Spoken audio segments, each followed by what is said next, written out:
Welcome back to brand new episode of 5औं नम्बरको KTM ब्लगमा। को नयाँ हुनुहुन्छ 1 2 3 4 4टा ब्लग हेर्न नछुटाउनु होला। अनि अहिले हामीहरू यहाँ छौँ दमकको होइन घरको अपार्टमेन्टभित्र। अनि अहिले जाँदैछौँ हामीहरू बजाज सोरुममा गाडी बनाउँदैको थियो यो भित्र भयो होला। अनि निक्लिन्छौँ आज चाहिँ अब दानाबारी पुग्छौँ। योसँग चाहिँ 3टा ब्लग बनाउने प्लानमा 4टा यता भयो 5वटा बनिसक्यो। योसँग 1 देखि 4 सम्मको ब्लग हेर्नु भएको छैन भने त्यो पनि हेर्न नछुटाउनु होला। लिङ्क डिस्क्रिप्सनमा हुनेछन् सबै।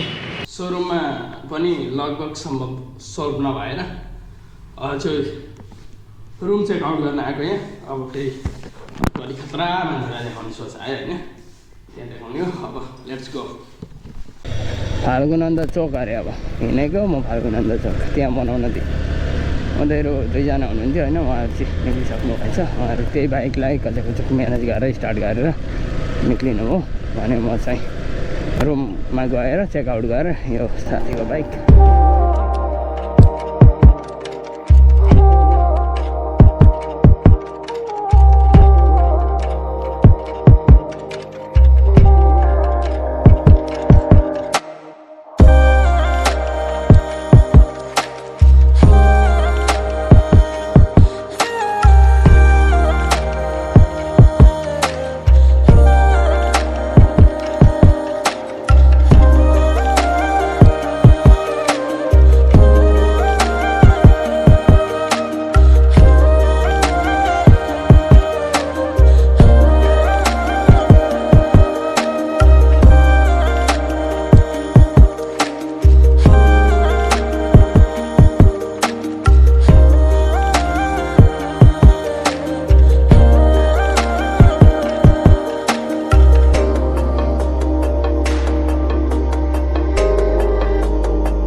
बेलुकाको 4:30 भयो भने बाइक अझै पनि बनिसकेको छैन।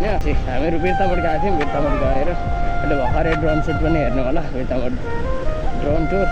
त्यसपछि अहिले दमकको लागि निक्लेको 2जना बाइकमा जाँदैछौँ फेरि अहिले, किनकि घुर्दाखेरि हामीसँग त्यो बाइक नहुन सक्ने सम्भावना भयो।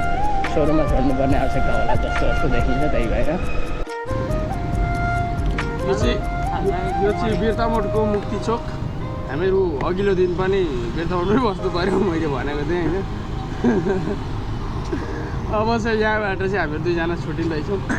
उहाँले बाइक यहाँ छ हेलमेट बाइक सोरुममा, अनि सोरुममा बाइक राखिदिएको हुनाले गर्दाखेरि अब यहाँदेखि हामीहरू 2जना छुट्टिन्छौँ। किनकि म जानुपर्ने छ दानाबारी, उहाँले गाडीलाई एन्ट्री गराएर अनि मात्रै आउनुहुन्छ। त्यही भएर अब हामी 2जना छुट्टिँदैछौँ। काठमाडौँको यात्रा सँगसँगै भयो, दुःख सँगै पाइयो, चोटपटक सँगै पाइयो भने अब यात्रा पनि निक्लिँदैछु। सो यसपछिको यात्रा भनेको एज युजुअल हुन्छ। त्यही भएर यहाँदेखि यो ब्लगलाई टाटा बाई बाई। नयाँ हुनुहुन्छ सब्सक्राइब गर्नु, कमेन्ट गर्नु, लाइक सेयर सबै हालिदिनु है। So thank you so much for watching the blog and the whole series. ल फाइनल्ली आफ्टर 4 days होइन, this is Bajaj showroom Birtamod. अनि गाडी एभ्रिथिङ इज फाइन। गाडीमा कुनै खासै ठुलो समस्या थिएन रहेछ। भयो भने यहाँ आएपछि सब थोक सल्भ, अल जेन्युन पार्ट होइन। अनि उहाँ अफिसबाट गाडी बनियो भन्दा कारसँगै आइतिरहनु भएको छ लिन। र अब चाहिँ निक्लिँदैछौँ हामीहरू। बिलिङ सिलिङ सब थोक भयो। एक्सपेक्टेड भन्दा धेरै कम बिल आएको थियो। हामीले एक्सपेक्ट गरेको थियौँ एराउन्ड 20,000 20,000 जति लाग्ने यस्तो देखिएको थियो। तर 6,000 आइदिरहेको क्या बिल। 6,000 पनि के भन्नु, 3,000 भनौँ न, त्यो गर्दा काम गरेको। सो अब चाहिँ यहाँदेखि निक्लिन्छौँ, जान्छौँ Danabari. Thank you so much for watching. एकचोटि subscribe the channel. Tata bye by.